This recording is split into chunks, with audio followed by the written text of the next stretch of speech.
الحمد لله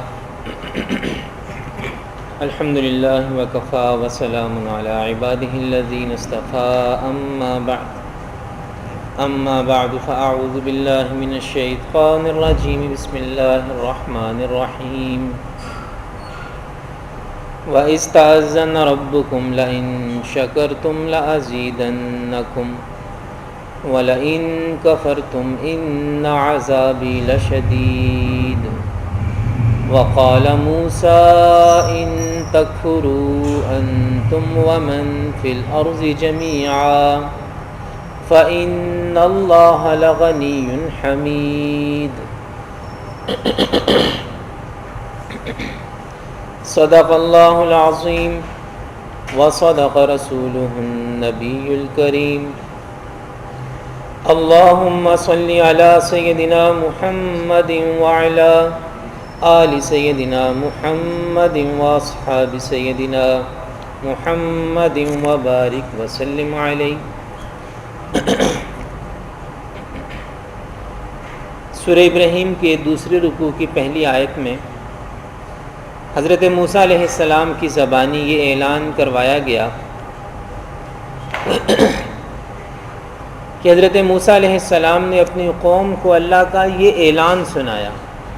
اور یہ پیغام سنایا کہ لَإِن شَكَرْتُمْ لَأَزِيدَنَّكُمْ، کہ اگر تم شکر گزار بنو گے تو میں ضرور بضرور اپنی نعمتوں کو بڑھاؤں گا، وَلَئِن كَفَرْتُمْ، اور اگر تم ناشکرے بنو گے، ان عذابی لشدید، تو پھر میرا عذاب بڑا سخت ہے۔ اس موضوع پر کل تفصیل کے ساتھ بات ہوئی تھی کہ شکر یہ جہاں ایک طرف دل کے سکون اور اطمینان کا بہت بڑا سبب ہے، تو دوسری طرف یہ نعمتوں کو کھینچتا ہے، یہ نعمتوں میں اضافے کا ذریعہ بنتا ہے، یہ ایک مقناطیس ہے۔ جیسے مقناطیس لوہے کو کھینچتا ہے، ایسے اللہ کا شکر ادا کرنا یہ نعمتوں کو کھینچتا ہے۔ شکر گزار بندے کی طرف نعمتیں خود بخود آتی چلی جاتی ہیں۔ یعنی ایک آدمی کو ایک نعمت ملی، اس نے شکر ادا کیا، اب اللہ اس کو وہاں سے نعمتیں عطا کرتا ہے جہاں سے اس کے گمان میں نہیں ہوتا اور جہاں اس کے اختیار میں نہیں ہوتا۔ آپ حضرات کبھی اپنے ارد گرد غور کیجئے، آپ کو نظر آئے گا کہ شکر گزار بندے خوش قسمت ہوتے ہیں۔ جو شکر گزار بندے ہیں وہ آپ کو خوش قسمت نظر آئیں گے کہ وہ جو کام شروع کرتے ہیں ان کے کام میں اللہ برکت ڈال دیتا ہے، جس طرف قدم بڑھاتے ہیں ان کے لیے خیر ہو جاتی ہے، برکت ہو جاتی ہے۔ اور جو ناشکرے ہیں وہ آپ کو بدقسمت نظر آئیں گے کہ اچھا خاصا بنا بنایا کام بگڑ جائے گا، اچھا خاصا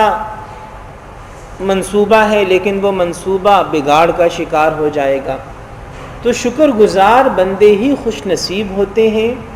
اور ناشکرے بندے بد نصیب ہوتے ہیں۔ ہم دیکھتے ہیں اکثر دو آدمی ہیں، بالکل ایک ہی طریقے سے ایک ہی کام شروع کرتے ہیں، دو طالب علم ہیں، ایک ہی طریقے سے محنت کرتے ہیں، ایک ہی طریقے سے ایک ہی اسکول میں ایک ہی استاد سے ایک ہی سلیبس ہے، لیکن ایک نظر آئے گا کہ اس کی قسمت اس کا ساتھ دے رہی ہے اور دوسرا ہمیں نظر آئے گا کہ اس کی قسمت اس کا ساتھ نہیں دے رہی۔ دو بچے ایک ہی ماحول میں پروان چڑھتے ہیں، ایک ہر اعتبار سے بہترین انسان اور دوسرا بالکل فضول اور غیر مناسب سرگرمیوں میں مبتلا۔ تو یہ جو شکر ہے، یہ شکر اصل میں ہماری قسمت کو بناتا ہے اور ناشکری ہماری قسمت کو بگاڑتی ہے۔ یہ جو ہم کہتے ہیں کہ فلاں بڑا خوش نصیب ہے، وہ خوش نصیب کیوں ہے؟ اس لیے کہ اس کے دل میں اللہ کا شکر ہے، وہ چھوٹی چھوٹی نعمتوں پر اللہ کا شکر ادا کرتا ہے۔ اسے پیاس میں ٹھنڈا پانی مل جائے تو اس کی زبان سے بے ساختہ الحمدللہ کے کلمات نکلنے لگتے ہیں،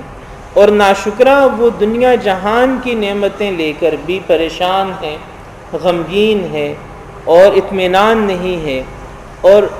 وہ ان نعمتوں میں اس کا ذہن ڈوبا ہوا ہے جو نعمتیں اس کے پاس موجود نہیں ہیں۔ تو شکر کا سب سے بڑا فائدہ یہ ہے کہ شکر گزار بندے کی طرف اللہ کی نعمتیں کھینچی چلی آتی ہیں۔ اور وہ چھوٹی چھوٹی نعمتوں سے بھی لذت اٹھا رہا ہوتا ہے۔ کھانے کا ذائقہ اس کے لیے بہت بڑی نعمت بن جاتا ہے، ٹھنڈا میٹھا پانی اس کے لیے بہت بڑی نعمت بن جاتا ہے، ایک تازہ ہوا کا جھونکا اس کے لیے بہت بڑی نعمت ہوتا ہے، ایک خوبصورت پھول اس کے لیے بہت بڑی نعمت ہوتا ہے، بچے کی ایک مسکراہٹ اس کے لیے بہت بڑی نعمت ہوتی ہے۔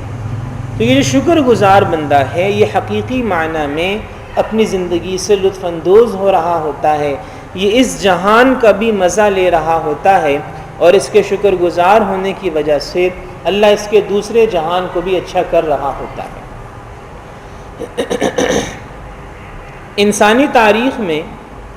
جب ہم شکر گزار بندوں کو دیکھتے ہیں، شکر گزار بندوں کی آپ ایک فہرست بنانا چاہتے ہیں پوری انسانی تاریخ میں، تو آپ حضرات حیران ہوں گے کہ حضور نبی کریم صلی اللہ تعالی علیہ وسلم کی ذات بابرکات، آپ کی پوری زندگی میں جو عنصر،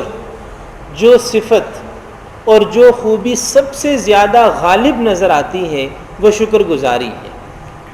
آپ علیہ الصلاۃ والسلام کی بے شمار دعائیں ایسی ہیں کہ جن کا آغاز ہی شکر کے کلمات سے ہو رہا ہے۔ نیا کپڑا پہنا، الحمدللہ الذی کسانی ھذا بغیر حول منی ولا قوہ۔ صبح نیند سے بیدار ہوئے، الحمدللہ الذی احیانا بعد ما اماتنا والیہ النشور۔ کھانا تناول فرمایا،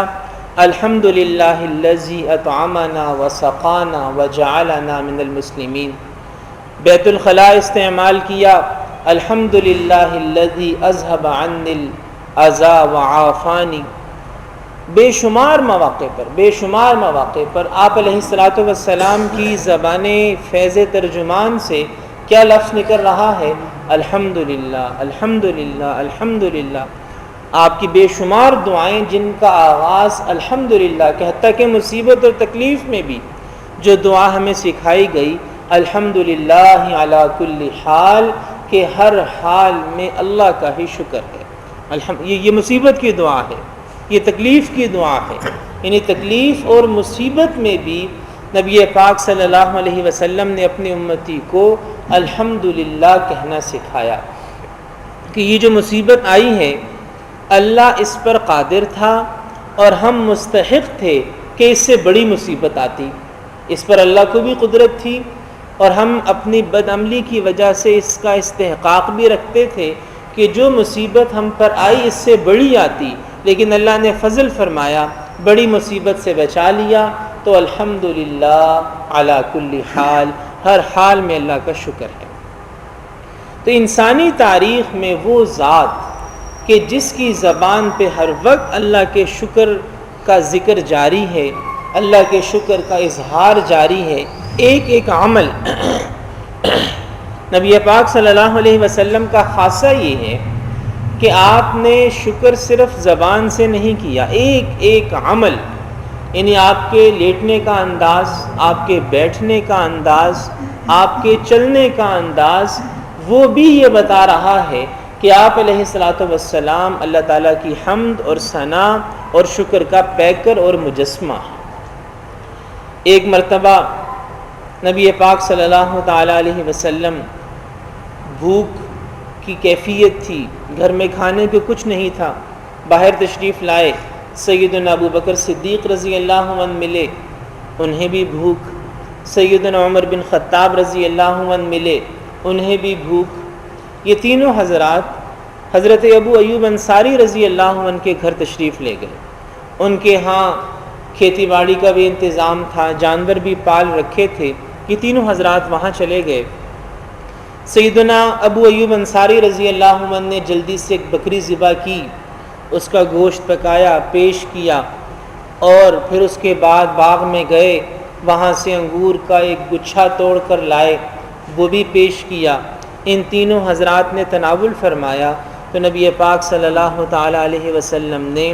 اللہ کا شکر ادا کیا اور قرآن مجید کی سورہ تکاثر کی آیت پڑھی، لَتُسْأَلُنَّ يَوْمَئِذٍ عَنِ النَّعِيمِ، کہ ان سب نعمتوں کے بارے میں قیامت کے دن تم سے سوال کیا جائے گا۔ اب آپ دیکھیے کیسی بھوک کی حالت ہے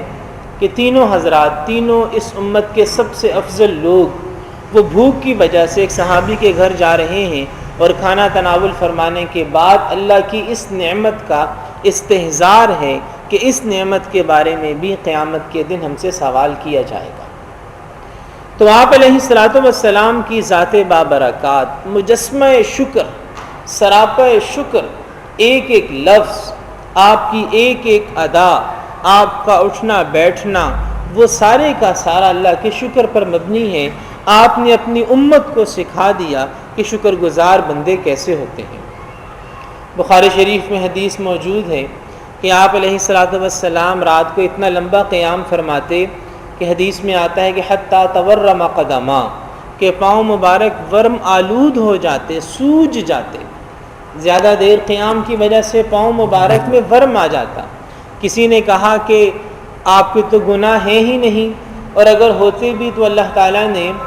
اعلان کر دیا مغفرت کا، جنت آپ کو دینے کا، پھر بھی آپ اتنی مشقت کیوں فرماتے ہیں؟ تو آپ علیہ السلام نے فرمایا افلا اکون عبدا شکورا، کہ میں اللہ کا شکر گزار بندہ نہ بنوں۔ یہ ہے عملی شکر۔ اب آپ دیکھیے کہ نوافل پڑھے، رات کو عبادت کی، اور اسے تعبیر کیا کیا کہ شکر گزاری ہے یہ۔ تو شکر گزاری صرف زبان سے نہیں، شکر گزاری عمل سے بھی ہوتی ہے کہ جو نعمتیں ہمارے پاس ہیں ان نعمتوں کا مراقبہ کریں، ان نعمتوں کو سوچیں اور پھر ان نعمتوں پر اللہ کا شکر ادا کریں۔ اور جیسا کہ پہلے بھی ایک بار عرض کیا تھا کہ ایک تابعی حضرت عبداللہ بن عون رحمۃ اللہ علیہ، وہ ایک حدیث مبارکہ ہے کہ دین کے معاملے میں اپنے سے اوپر والوں کو اور دنیا کے معاملے میں اپنے سے نیچے والوں کو دیکھو۔ ترمذی شریف میں حدیث موجود ہے۔ حضرت عبداللہ بن عون رحمۃ اللہ علیہ فرمایا کرتے تھے کہ جس دن سے میں نے اس حدیث مبارکہ کو زندگی کا اصول بنایا کہ دنیا کے معاملے میں اپنے سے نیچے والوں کو دیکھنا ہے، اس دن کے بعد دل میں کبھی بھی غم، تکلیف اور بے سکونی کی کیفیت پیدا نہیں ہوئی کہ دنیا میں ہزار ہا اور اس وقت تو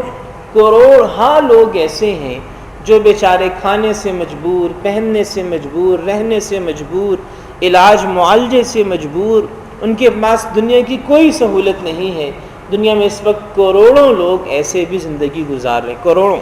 کھانے کے لیے نہیں ہے، پینے کے لیے نہیں ہے۔ حتیٰ کہ پاکستان میں بھی سندھ اور بلوچستان کے بعض علاقوں میں یہ صورتحال ہے کہ پینے کے لیے جو پانی ہے وہ بالکل میلا،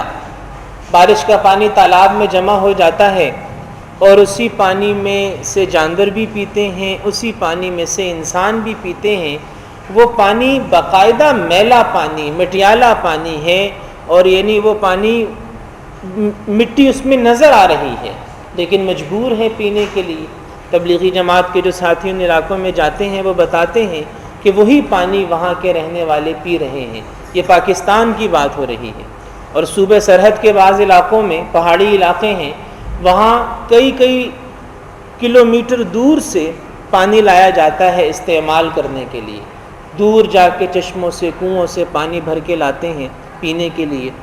اللہ تعالیٰ نے ہمیں جس نعمت سے، ہم اسی ایک نعمت کا، اس پانی کی نعمت کا بھی شکر ادا نہیں کر سکتے۔ تو دنیا کے معاملے میں جب اپنے سے نیچے والوں کو دیکھ کر زندگی گزاریں گے تو انشاءاللہ دل میں شکر کے جذبات پیدا ہوں گے، اور دل میں شکر کی ایک خاص کیفیت پیدا ہوگی، اور کبھی دل میں ناشکری نہیں آئے گی ان نعمتوں کی وجہ سے جو ہمارے پاس نہیں ہیں۔ تو یہ حقیقت حال یہاں اللہ تعالیٰ نے سورہ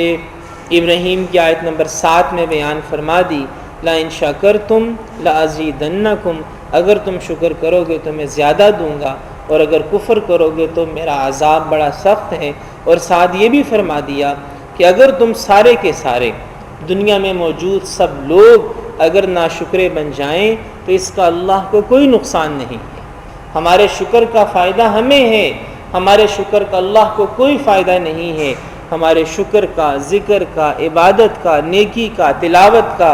ہماری ہی ذات کو فائدہ ہے، اس کا اللہ کو کوئی فائدہ نہیں ہے۔ اس لیے کہ فَإِنَّ اللَّهَ لَغَنِيٌّ حَمِيدٌ، اللہ سب سے بے نیاز ہے، اللہ قابل تعریف ہے، ہماری عبادت ہمارے لیے ہی ہے، اس کا فائدہ ہمیں ہی ہے۔ اللہ پاک ہم میں سے ہر ایک کو ان تمام باتوں کو سمجھ کر ان پر عمل کرنے کی توفیق عطا فرمائے۔